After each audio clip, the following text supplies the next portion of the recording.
Well, folks, welcome back to my fourth installment of my resurrection of this Mark III 1979 Ford Capri Ghia. Thank you to everyone that's subscribed this far and all the great comments. If you've been following it so far, you'll have seen I've got it up, I've got it running, pulled it forward, and in the last episode we concentrated on the front brakes and suspension, got that done. So this episode is about the rears. So kicking off with this handbrake cable here, you can see it's sort of frayed, probably not, I don't know if it passes MOT or not, but for the sake of a cable, get it replaced. Also going to replace this diff cover, or replace the diff oil, service the diff, as the handbrake mechanism passes through the diff cover. So first job, remove the pin here that goes onto the rear brakes. Then removing the circlip which holds the cable onto the sort of metal rod that goes to the passenger side handbrake lever. All been on here for a while and quite corroded and dirty. As such, it needed a bit of encouragement to come away, so we chat with a hammer and screwdriver to separate that. Then the pin out from the other side. To disconnect the rod, and then the rod can be removed from the diff cover, and that gives full access for draining the oil. There's no drain plug, so it's a case of removing these 10, 12, 14, whatever it is, bolts around the perimeter of the cover to drain the oil out. So a bit stiff, they've been on there for a while. Once I've got them all out, here's me on the last one. Dropped it in the oil tin as usual. Fish that out, and then from that point be able to prise the plate away and the oil comes out.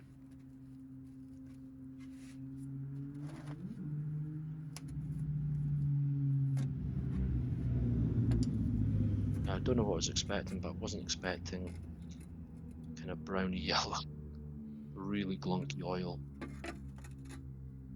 So definitely well overdue a change, I would say. And also, you can see the tide mark there in the back of the cover. Not a lot of oil in there. It's supposed to be 1.1 litres. I would have said there's probably a third. And that's me sort of pulling it out with a screwdriver, and it's, yeah, not the consistency that you would expect, or that I would expect at least. A little bit thick and gelatin-like. This is the diff plate. Didn't realise it was holed, but yeah, once you cleaned it up, there's sort of two, it was paper thin, it went through a hole, so I had to order another plate, which meant I couldn't reinstall it that night. So the next job, whilst I wait for diff plate, was to replace the master cylinder. There's 3 feeds off of this. One goes to the rear and the other 2, one to each side at the front. So get those slackened off and removed. And then for the third one, I had to cut it. The sort of union was completely rounded, and I kind of did a new pipe anyway for that section to the front driver's side caliper. Then remove these 2 nuts that hold the servo on the master cylinder on the servo, and remove that. And then I decided to give the servo a lick of paint.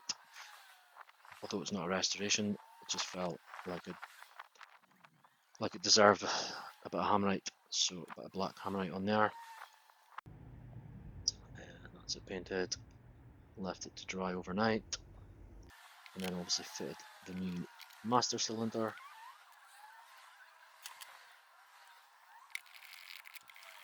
Tighten it up.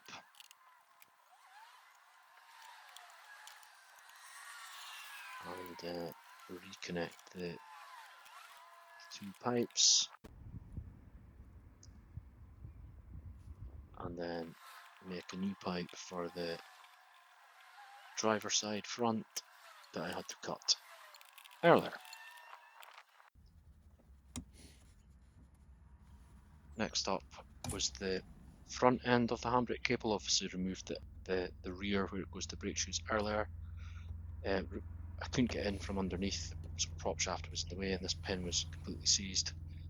So I don't have much of an interior in the car anyway, so it was easy to remove the handbrake lever and do it from the top, chop out that pin.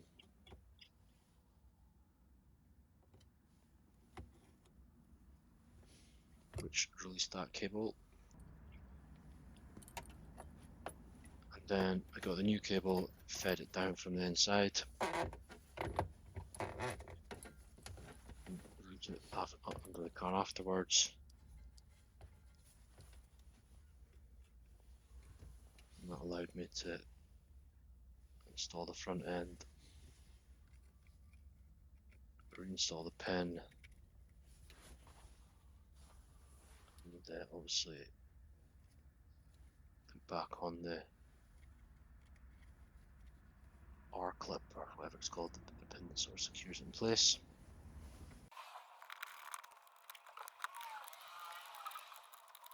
And then refit the gear, the handbrake lever, sort of 2 bolts that hold the frame to the car, and then I think it was 6 or so screws that hold the sort of plastic rubber and seal it from the outside elements.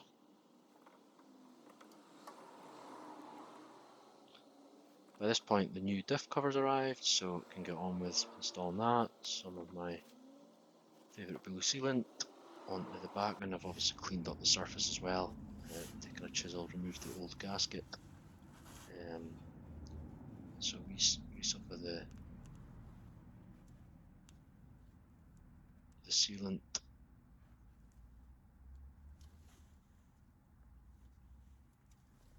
and then apply the gasket to that, lining up the holes.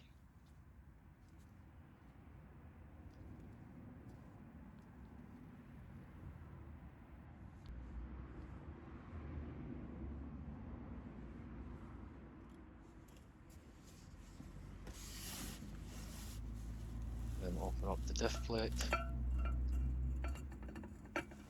Put sealant on this as well, so that both sides of the gasket have a little bit of a help. And I've had to take the rubber, it was plastic bush out of the old plate that the handbrake goes through. And then it's obviously just a case of tightening back up the 10 or so bolts. Next up is filling the diff with oil. So there's the fill hole here that, well, you know the oil hasn't been changed for a while, so this hasn't been open for a while either. So try to chap in the correct size. Cool. A lot of people ram in the wrong size ratchet and sort of damage it. It's ridiculously tight, and I don't want it to round more, and I don't want to be doing what we had to do with the strut and welding nuts on the end of it. I'm trying to just tighten it here just to see if we can crack it, just a little bit of movement, crack the rust. Not a lot of joy. So next attempt is the blowtorch, get some heat in it, round about the knot.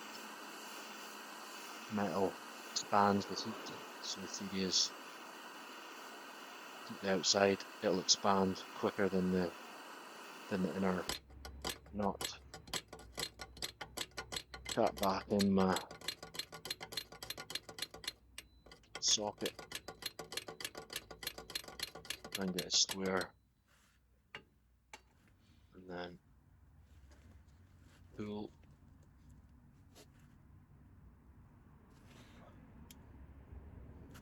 then that time it started to move, so I think that heat did the trick.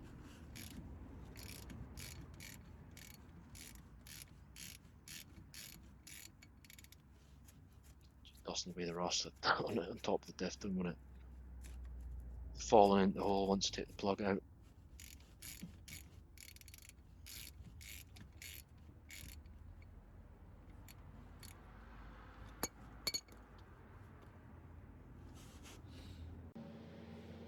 And then obviously with the plug out, it's a case of filling it back up. Like I say, it's 1.1 litres, I believe it's supposed to take, pretty much until it starts dripping out the hole. Using this syringe, it's a lot easier than trying to get the bottle on about. It's about 300 ml or something at the time. It is actually a thicker consistency than I thought it would be. It's not like engine oil.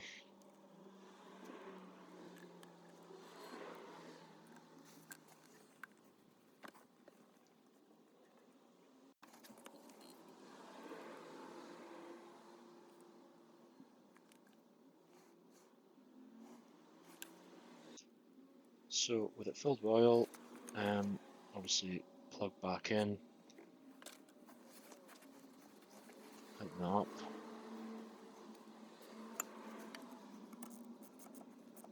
Shouldn't need to be near there again for a long time.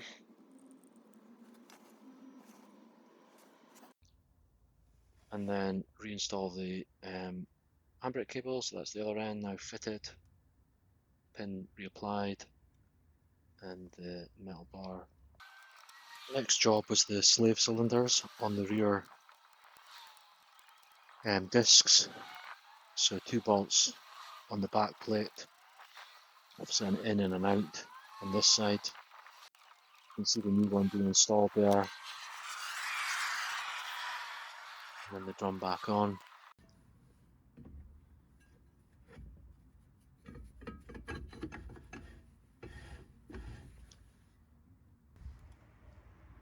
This is the flexi that comes over the back axle into the slave cylinder that we've just installed, and then back out again to the other side. So as per the fronts, replacing this with a rubber hose, so remove that one and on with the new rubber one, and then a case of reinstalling the pipe. So this is the one coming from the rubber hose into my new slave cylinder. Get that tightened up, and then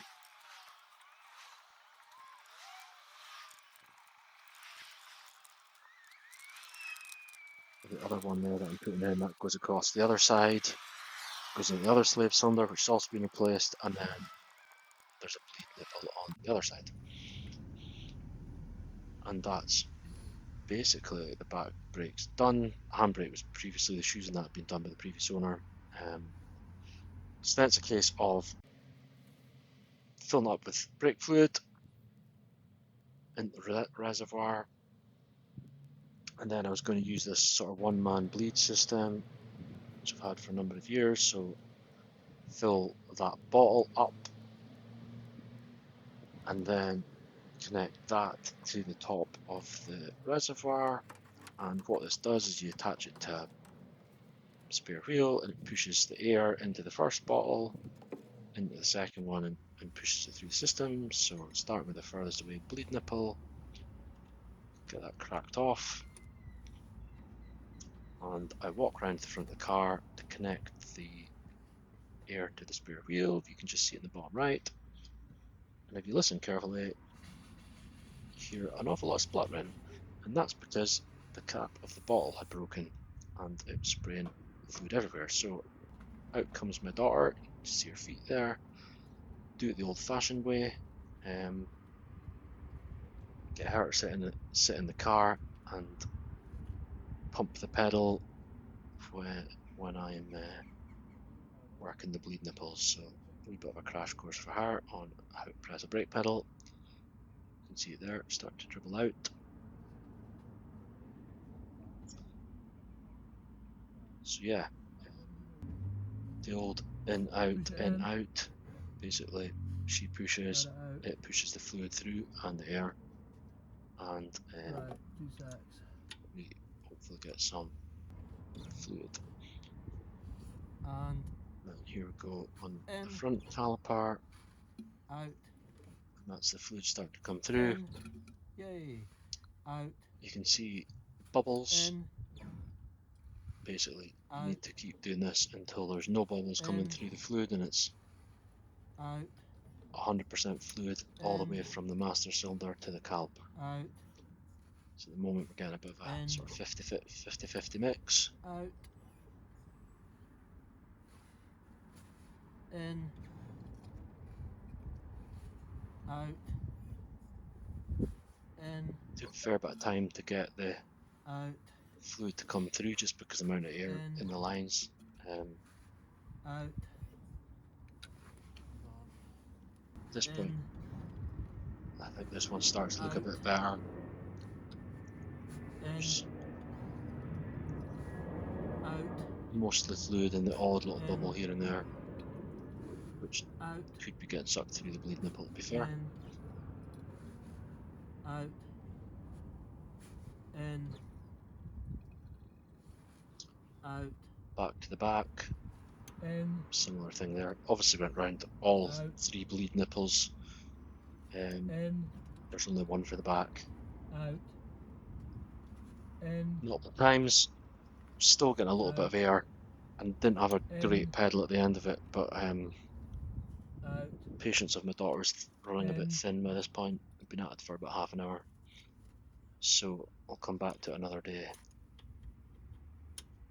And then that leaves the final job in this episode, which is something I would have never done 20 years ago or so, but remove the Luren blocks at the back. It's got 2-inch Luren blocks. For me, it's too low. It's going to be an everyday car, loads of speed humps around about where I stay, and Capri's pretty low anyway, to be honest, certainly compared to modern things.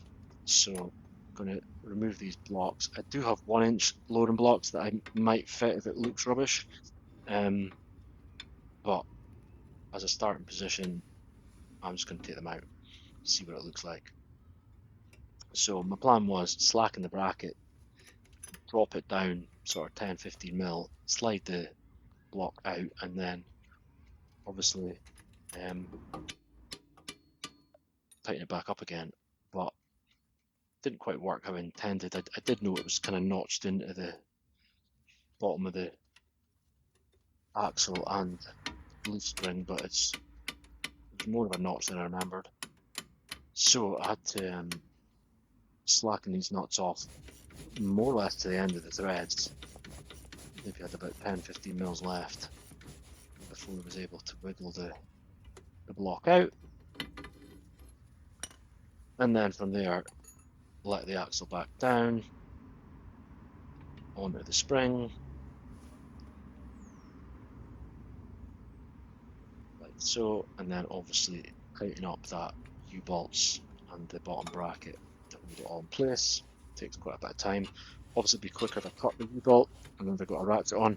The reason I didn't do that is because, well, I do decide it's too high now. I want to put the 1-inch blocks back in as a sort of middle ground. Then I've still got length in the threads to do it. That's both sides done, tightened up. And that brings us to the end of the episode. Thanks so much for watching. Next episode, a little bit of cosmetics. This back window needs a bit of lick of paint, or that's got a replacement. Wing mirrors, tart them up a bit. Wiper blades, arms need painted. The front of the car still need to fit the grille, headlights around. Indicators don't work, probably need the front bumper painted. Wheels are off, obviously they need dealt with. Back bumper, get that removed, it's an offer blasting. So yeah, cosmetic episode next time. Don't know if we'll get all that done, but that's the aim. Thanks so much for watching, and yeah, we'll see you in a few weeks for the next one. Cheers.